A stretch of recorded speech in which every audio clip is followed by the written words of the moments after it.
Hello and welcome back to the Loyal Sons Show. That's at the Loyal Sons on all your social medias. Follow us there and follow us here for Pitt sports content you won't want to miss.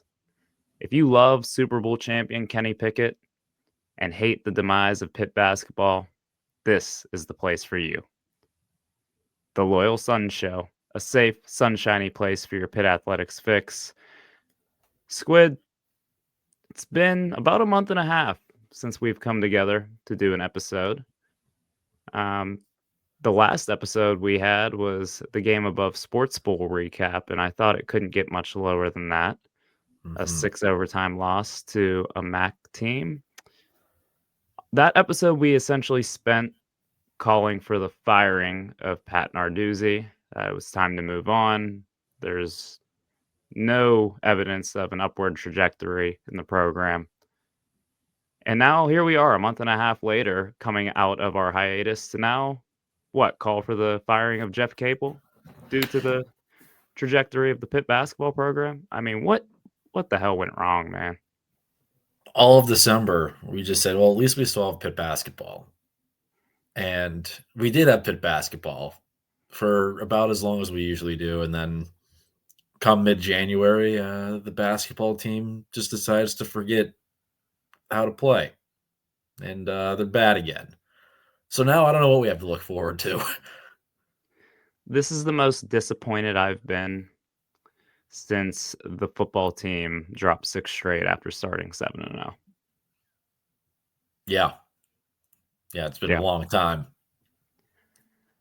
Yeah, so just to I mean, when we recorded last, Pitt was sitting at, I believe, 10-2 or 11-2, and our thought process was, "Hey, they can go into the new year, with a solid record," and this team did get to 12-2 at one point. They were as high as 5th in the net rankings, and I think even at that time, we felt like that may have been overselling them a bit, but they had a hell of a resume in the non-conference, so they had set themselves up to really make a run. I mean, an ACC that is down, there aren't many great teams, there's a lot of bad teams, so, looking at the schedule, it was this team, if they can just beat the horrible teams and split with the solid teams in the conference, this was a team who probably should have won, I don't know, 25 games this year. But now we sit at 14-10, 2-8 in the last 10 games. It is pretty funny because we put off a basketball episode for a while because after football season, it was like, well, they have Duke coming up. After they play Duke, if they win, oh my God, we'll be booking our Final Four, like courtside seat tickets, like hotels, all that fun stuff. But they lost to Duke pretty bad. And it's like, oh, Louisville, Clemson, they're coming up. We'll see how those go. And they were close losses, but the Florida State loss in between is kind of like, uh-oh, are we bad? Should we wait to put on an episode to know if we're bad or not? We don't be too reactionary. It was hard to figure out where we were in those like middle weeks. But now we are all firmly aware of what this team is, and it is not a good basketball team. It's been quite the roller coaster ride of a season because they started out hot. They blow out West Virginia, and I think that's the first game where you can point at and be like, "Oh, this team might be really good." And then they go to the Greenbrier and beat LSU, lose to Wisconsin in a game that felt like they probably could have won. Um, Come back, the huge Zach Austin buzzer beater against Ohio State To for a jump in much. real quick, Dylan, it is funny in hindsight to say our whole thing about the Wisconsin game was we would have won that game if one, Damian Dunn going to get hurt, and two, if Cam Corn wasn't in foul trouble. Not much has changed. Nowadays, I don't know. Yeah, I don't know if that's a big impact. 2.5 months removed from that. Well, Damian Dunn is once again injured, and Cam Corhan is still in foul trouble every single night. So yeah, and then they won the Ohio State game, get throttled by Mississippi State, and I think that game probably should have been a little bit of a red flag for us. I think at the time we were ready to chalk it up to, they went on the road, just got punched in the mouth. Happens in college basketball. Uh, they came back against Virginia Tech, who was supposed to be the worst team in the ACC. They've proven not to be the worst. Um, squeak one out in Blacksburg, and then come back about the about a month later from that and just get blasted at Duke. Another just absolutely embarrassing performance on the road. So at that point, it was like, all right, we've played two really good teams thus far, and both teams have just mopped the floor with us. Following that up with the Louisville loss, which was frustrating, but albeit like survivable. It was like that's a game you can lose. Doesn't mean you suck. Louisville's probably a borderline top 25 team at that point. Um, but then the next game is the Florida State game, and I don't know about you, Squid, if this was the game that you realize, oh, this team might suck. But I think this was the first time all season where I, in my head, was like, okay, I'm worried about this team. They might not be any good because they went down. Florida State, by no means a good basketball team. And that was one of the ugliest basketball games I've seen played ever at any level. And that was just absolutely putrid. I had two levels of disappointment because the first level, I think it was the Florida State game. After they lost to Florida State, I was like, this does not look like a good basketball team. The Florida State has nothing. Like that's a game that should be like an easy win, even though it is on the road. Like there's some road losses you can chalk up to. That's a tough environment on the road. It's hard to win no matter what. And just the way they looked, like that's whenever Jalen Lowe really started to spiral. I remember he had like 7 turnovers with like 10 Halftime? minutes left in the game, Yeah. and I was like, yikes. Okay, so maybe early in the year after Ohio State, we were talking about how far can this team go. I still thought they could make the tournament just because the ACC stinks. For so long, I kept thinking, like, dude, down the stretch, we play Miami, Syracuse, Notre Dame, Georgia Tech, Boston College. We're going to rack up wins because these teams are bad. And sure, we're not like a Sweet 16 level good team, but I still think we're a tournament team, and I can at least hang my hat on that. Then they just lost a number of really close games that were backbreakers. Like, if we won that one, we'd be off the bubble. Or, oh man, Wake Forest would have been nice to steal that. Then Virginia. That's when I went from we're not like a tournament contender to we're bad. And I don't know what happened because I think even objective non-Pitt fans thought that Pitt was legit in the first 2 months of the season, 3 months even. But people across the nation were saying, dang, this Pitt team, 5 seed, their guards, like they got some pieces. And it's just crazy because I don't think we were tricked. I think what we saw was true. I think it's got figured out. Over the last couple months, team saw the scouting report. They know Jalen Lowe dribbles to the left, will either force a shot or kick it out to a shooter that can't dribble and isn't all that good of a shooter, and they'll live with that. And same with Ish, and same with Dunn. It's like they get figured out, and there's no counter. And now we're here. Still no answers from Jeff Capel. No, none at all. Yeah, and I agree with you there. I do think teams probably just watch some film or like these guys run the same dribble handoffs at the wing all game. They really force the guards to just really make it hard on them to go get those handoffs. The guards never go back door, so there's really no threat of getting beat on an overplay. So teams overplay them to hell. The Virginia game absolutely was the nail in the coffin for me.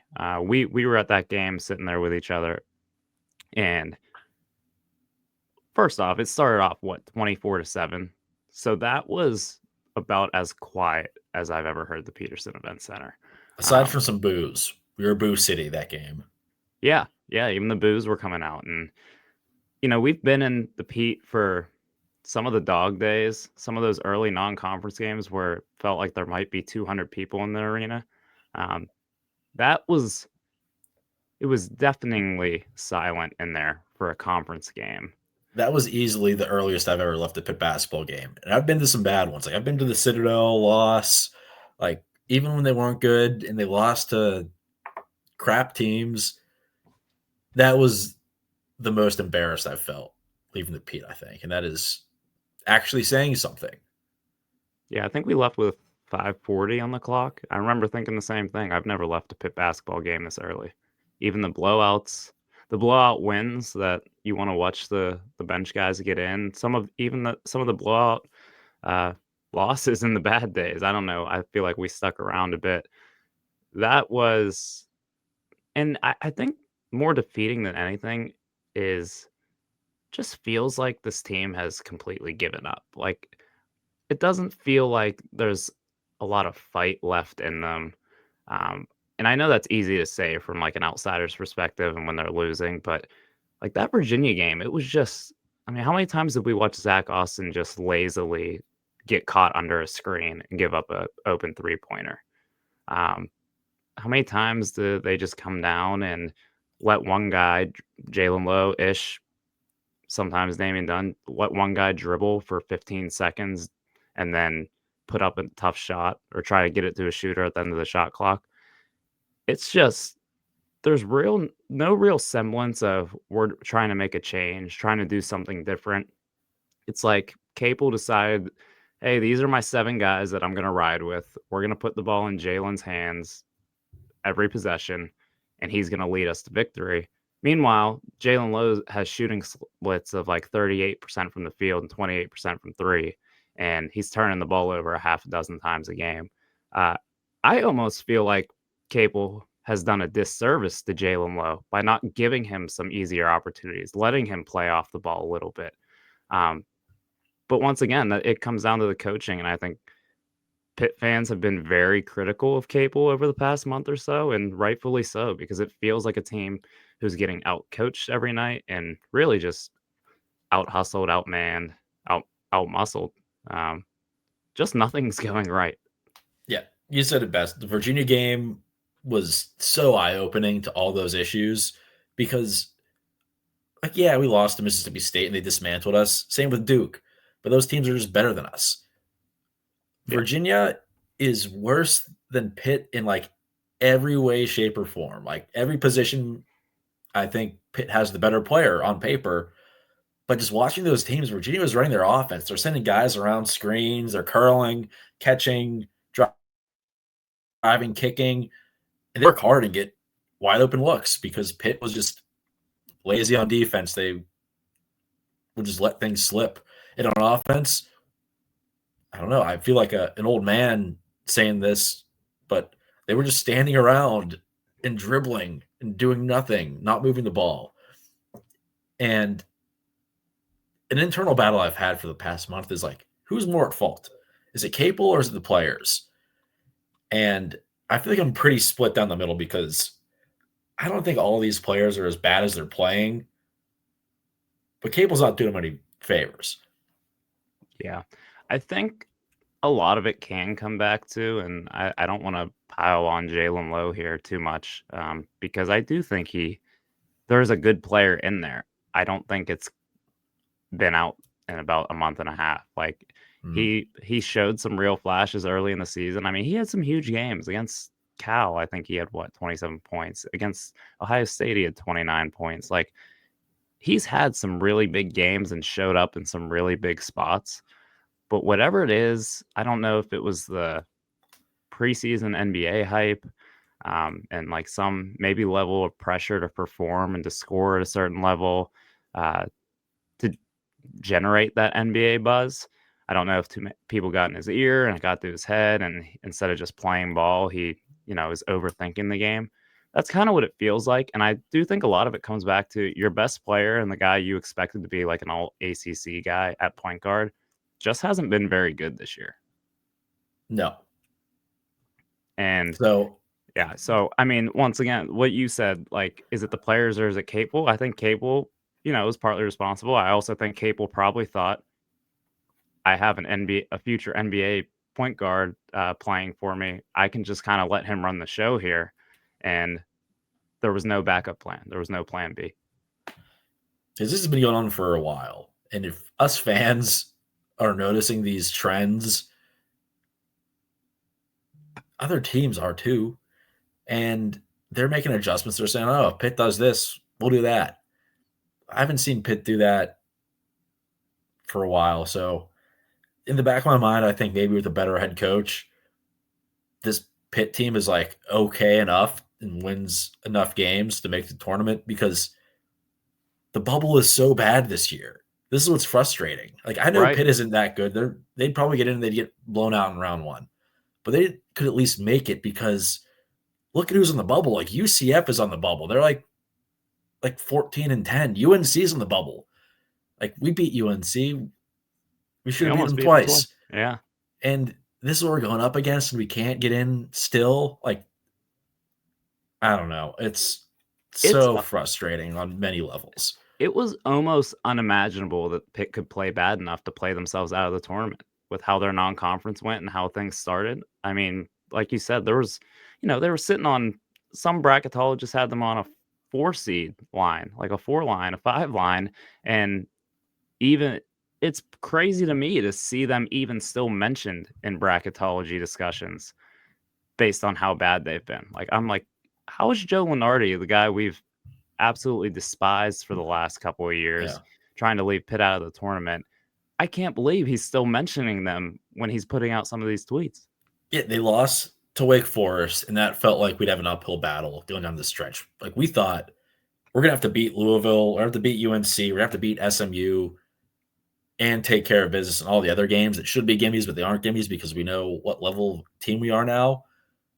But they lost that one, and we come back and we're like, oh, we're still first four out. Lose to Virginia. Feels like the season's over. We drop to next four out, and there's not a whole lot of separation. So we play UNC, and they're still saying like this team isn't dead yet, which was shocking. But the last two games, like really, really like made us think some things that we don't want to start thinking about. And there's still a month left of the season. Yeah, we have to sit through how many more? We've got 1, 2, 3, 4, 5, 6, 7 more games the regular season that we have to survive. Um, and then the ACC tournament. Just going back to the team itself, not just coaching, but I do feel like it's become pretty apparent that, like, despite them winning those games early and looking solid early, I think it's very apparent that this team just doesn't make a whole lot of sense together.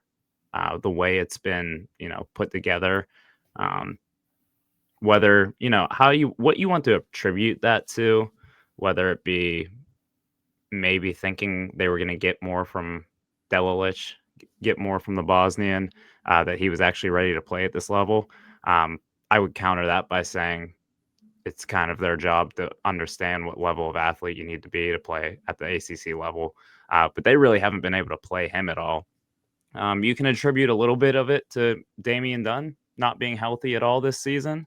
I would counter that at Damian Dunn at times felt way too similar to the other guards they have on the team. Not super big, athletic, imposing. Can kind of shoot, but not exactly knockdown shooters. Like we kind of have a carbon copy of Ish to a degree. Not their playing styles as much as just like their size and skill sets. But it's like they're taking turns running the offense.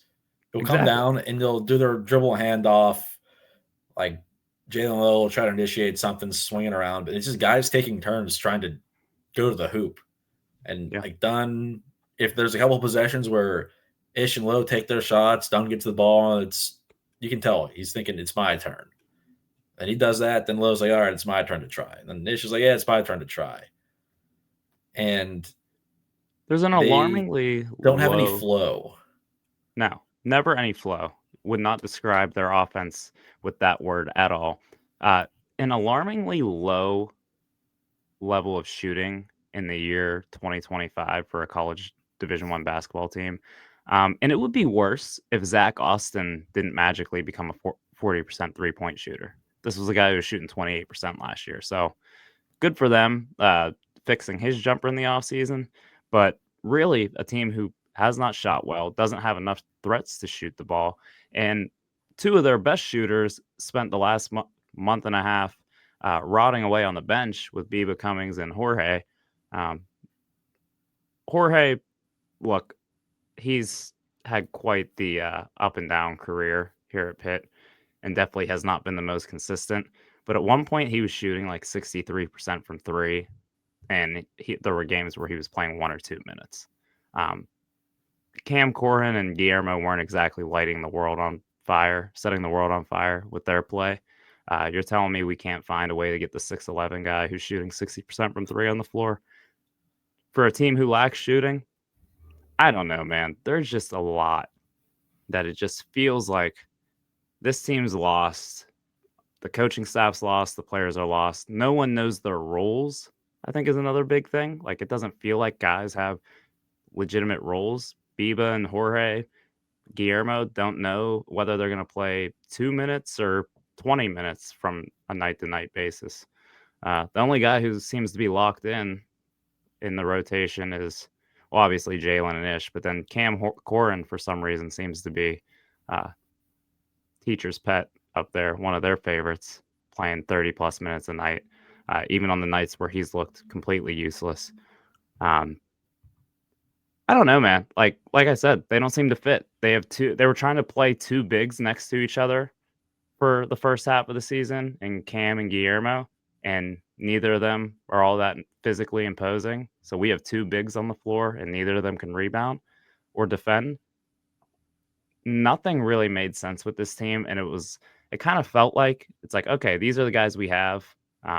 We think they are good individually, skill set wise, but actually putting those five on the court together, other than just letting Jalen run high pick and rolls for 40 minutes, didn't seem like there was much of a plan. It's been the case for a while now, and no answers. No answers. And I'm not sure. I clearly don't have the answers. I don't get paid to have the answers, though. No, I said I feel like there's a universe where this Pitt team makes the tournament somehow, an alternate universe where they get in. But I don't know what it takes. I think a better coach could do it, but I don't have the answer. I just think back to those early games. We saw it happen. The offense, they're putting up a ton of points. They're scoring quick. Like Cade Bell would have been proud. Defensively, they even looked legit. But no. Yeah, something happened, and I don't know if it's just teams having more film on them or if there's something more underlying within the team that none of us will ever know about. It almost feels like there has to be something like that. Um, Not to say it, not to start any rumors. I literally have no insight to that at all. It just feels like something happened. And maybe it's just they lost a couple games and their spirits were defeated and there wasn't a real leader in that locker room. Um, I feel like that could be the case. I don't know if there's like a real vocal guy, like a Blake Henson, who could have brought these guys together after a tough loss and said, hey, that ain't happening again. Um, Feels like there's probably not one of those guys right now, but I'm not there with the team every day. But we can mope and whine about, how bad we think Capel's been. Unfortunately, if everyone close to the program is educated on the subject they seem to be, it doesn't seem like we're going to be out of the Jeff Capel business after this season. It seems like the contract that our old friend Heather Like extended him on to 2030 has a fairly hefty buyout that, quite frankly, the current state of Pitt athletics, between building victory heights, between the future revenue sharing model that they're going to have to pay the student athletes, NIL in general, doesn't seem like we're going to be in the business of paying a buyout to a basketball coach.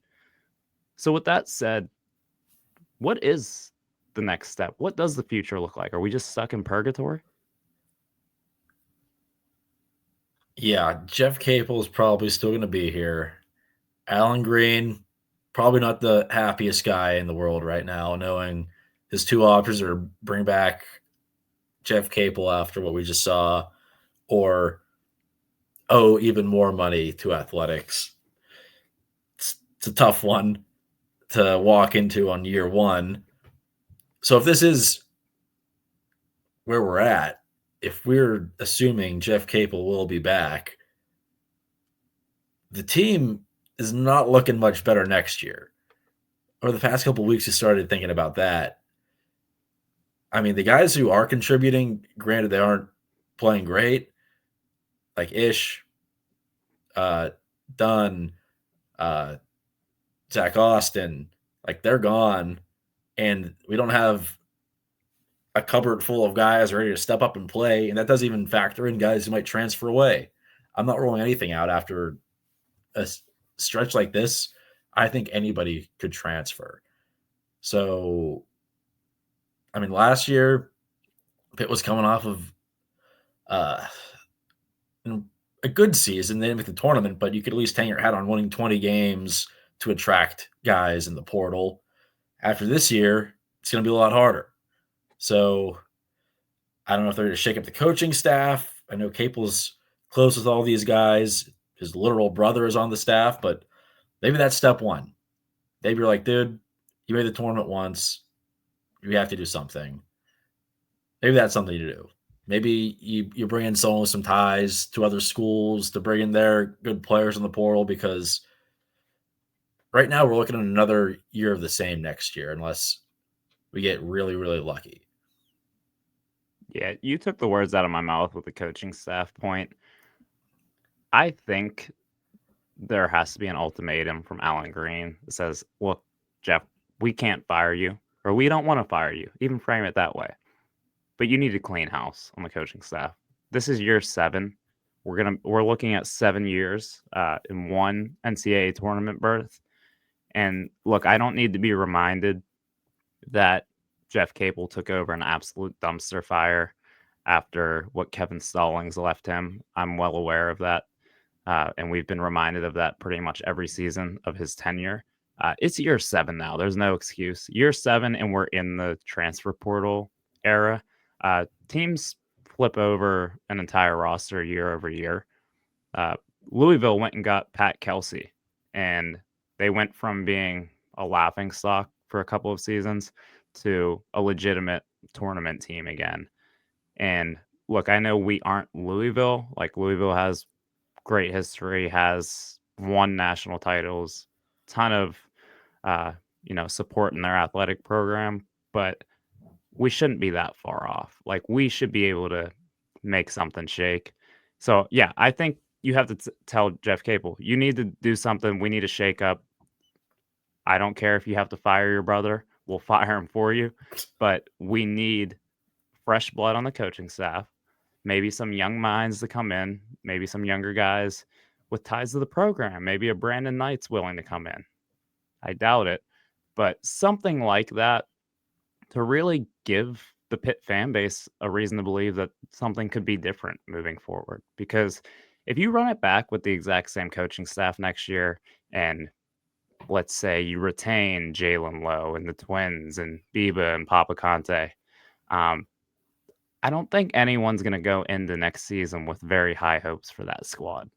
Now, if you can bring in some young coaches, some young assistants, and you can sell the fan base on, oh, this is an X's and O's guy, or this guy's recruited this this player to this Atlantic 10 school that really overperformed, and now we're going to bring him with us in the portal. Like, Yeah, and we're going to bring in Trey Woodall as an assistant, and he's going to fix Jalen Lowe. That'd be pretty cool. yeah, I something could like I could maybe buy that, like on the right day. I'm selling myself on it right now, but that you just can't run back what we've seen for 7 years now, And you and know what this clearly it reminds me hasn't. of? Pitt football. After the 3-9 season, Narduzzi had to cut ties with a couple of his boys he's had around for a long time. Tim Salem and Coach Powell, they hit the road. They weren't getting the job done. Doesn't matter how loyal you are, how long they've been with you.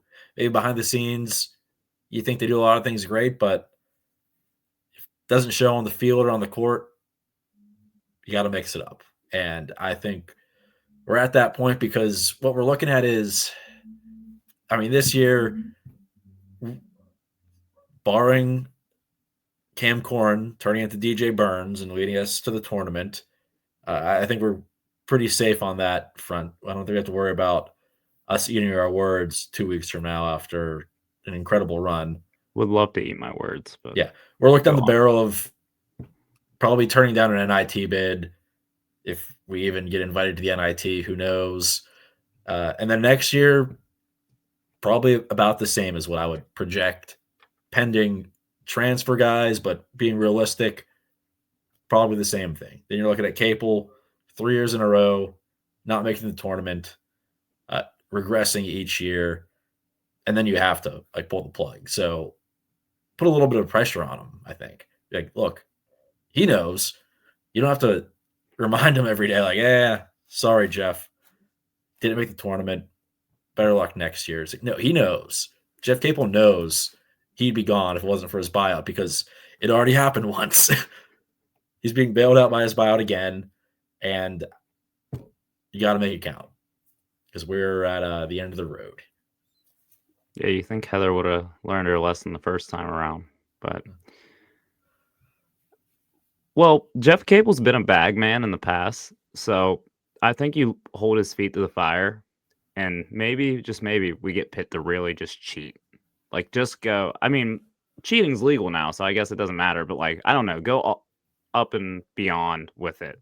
Figure out a way to drop a bag, and I do think if you're gonna somehow, I know everyone wants the buyout, and everyone's like, just figure out someone has to be able to find the money to buy him out. If we're gonna do that, just take the exorbitant amount of money they'd spend on a buyout and just go buy a really good roster for one season. Like if someone can come up with, and this is a number I'm completely making up, I have no clue what the buyout number is. If someone can come up with $15 million to buy out Jeff Capel, we could have found $1 million or two to bring Malik Thomas on campus for a year. We can find a couple $1 million to go get a couple studs in the portal, and just go all out. If you can't do it, then whatever. Maybe the buyout drops down year over year, but just someone out there cares enough about Pitt basketball to just drop a couple bags. So that's where we stand. We're about a month away from the ACC tournament, uh, not far removed from March Madness, and hard to believe that, based on what we thought a month ago or two, the last time we recorded, that we wouldn't be participating in March Madness. But that seems like all but a certainty at this point. So Pitt basketball takes on Miami, dead last place in the ACC. Miami coach retired after the season started. Miami this Saturday at noon. I have to imagine the Peterson Event Center isn't exactly going to be jumping. That's going to be a sad day for the Jeff Capel era, and the only way it could get worse is if they somehow drop that game. So I'll be tuned in. We'll be watching. I don't know if I'm going to be able to pull myself down to the Pete this Saturday, but It's a tough sell. it could be an all-time low. And I don't want to leave the people on that note. I don't want to leave everyone about this demise of the Pitt basketball program, which was once so promising, a season that could have really lifted our spirits. But one thing did lift our spirits this week. Has nothing to do with basketball. Actually has to do with football. And our boy, KP8,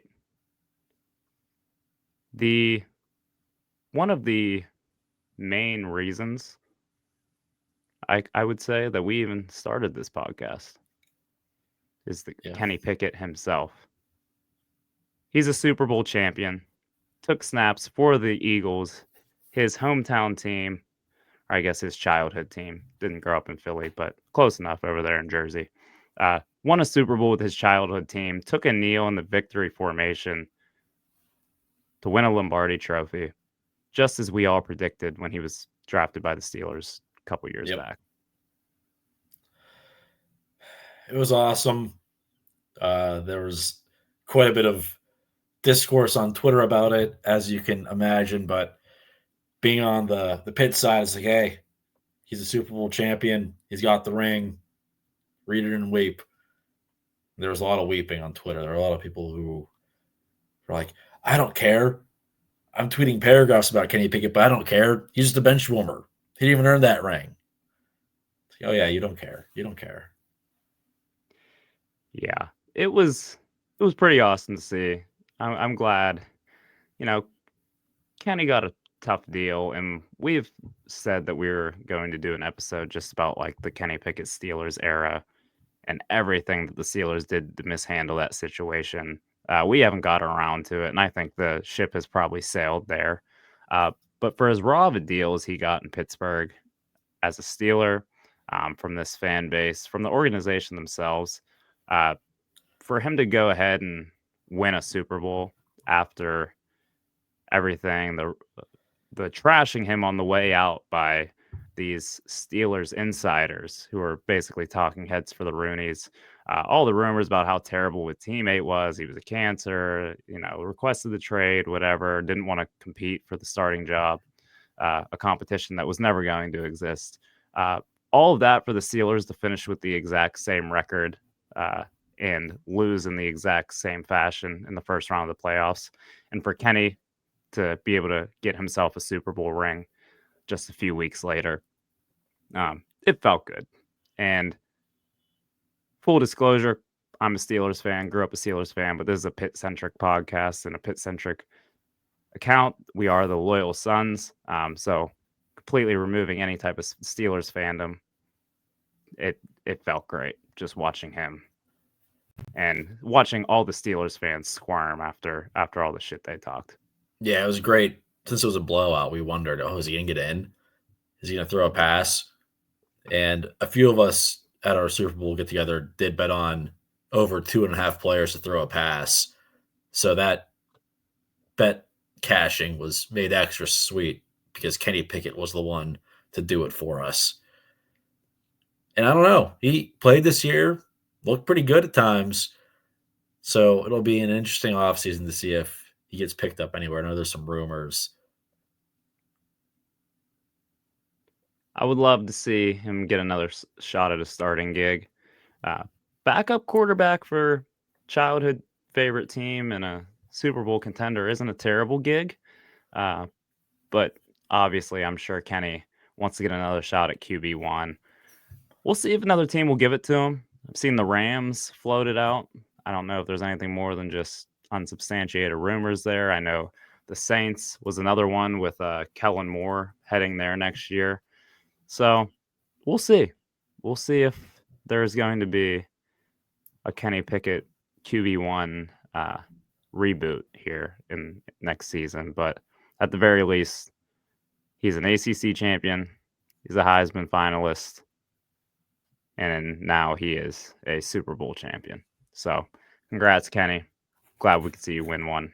And yeah, see how the future plays out for our boy. The Loyal Sons needed that one. Yeah, Has been a I'd say. victory in a hot minute in any sport. So Yeah, we'll I'd say take what we can get. that was a much needed morale boost for us.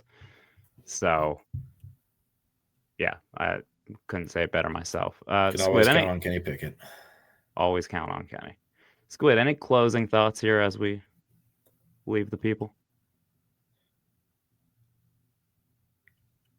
On one hand, I'm happy I won't be stressed out about bracketology in the bubble, and I can just enjoy some of the great college basketball games down the stretch without any pit thoughts and ulterior rooting interests in my mind. I don't need to look at a breakdown of every game every Saturday afternoon and be like, I have to root against that team, root against that team, root for this team. And if all that happens, Pitt will be helped out. No worries now. Just sit back and relax. March Madness is still my favorite time of the year. So we have that. Spring game. Ready for the spring game? Duggar versus Holstein. That'll be a matchup of the century. Two heavyweights going at it, but quite frankly, can't even muster any more thoughts towards the spring game. So we'll leave that be until a future episode. Yeah, I got nothing. I wish we were going to be in March Madness, but at least I'll get to save some money instead of trying to book some flights or hotels to a game. So leave it at that. As always, thank you for listening. Please subscribe, like this wherever you're listening. Appreciate you all tuning in for our coming out of our hiatus here. And as always, hail loyal sons of Pittsburgh.